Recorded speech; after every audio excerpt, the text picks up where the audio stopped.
Avez-vous du temps pour écrire? J'aimerais écrire un livre, mais je manque de temps. Ce n'est pas le désir d'écrire qui me fait défaut, c'est le temps. Ce sont des réflexions que j'entends régulièrement. Ah, le temps. Il est vrai qu'il faut du temps pour écrire un livre, et je serais vraiment mal placé pour contester cette réalité. Et oui, moi aussi, il m'arrive d'accuser le manque de temps lorsque je prends du retard dans l'écriture.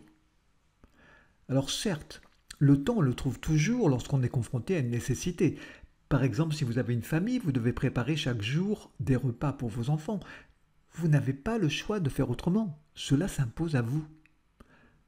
De même, si vous êtes salarié, vous devez faire un certain nombre d'heures au bureau ou à l'usine, vous n'avez pas le choix, car de ce temps proviennent vos revenus pour vivre.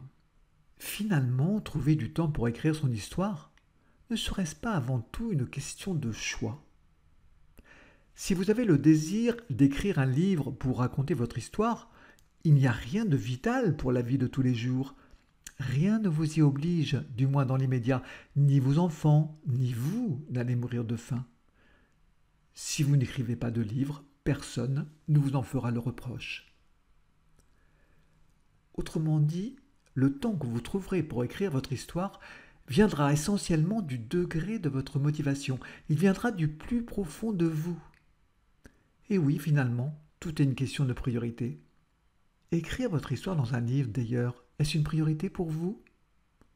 Oui ou non? Si votre réponse est oui, je suis certain que vous trouverez du temps pour écrire. Si votre réponse est non, bien laissez reposer votre projet pour l'instant. Cela ne signifie pas que vous l'abandonnerez, mais tout simplement que vous n'êtes pas encore prêt. Ne regrettez rien. N'en soyez pas désolé, peut-être que votre projet a encore besoin de mûrir, tout simplement. Et puis de toute manière, se lancer dans l'écriture sans réelle motivation vous mènerait tout droit à l'échec. Et dans ce cas, mieux vaut vous abstenir.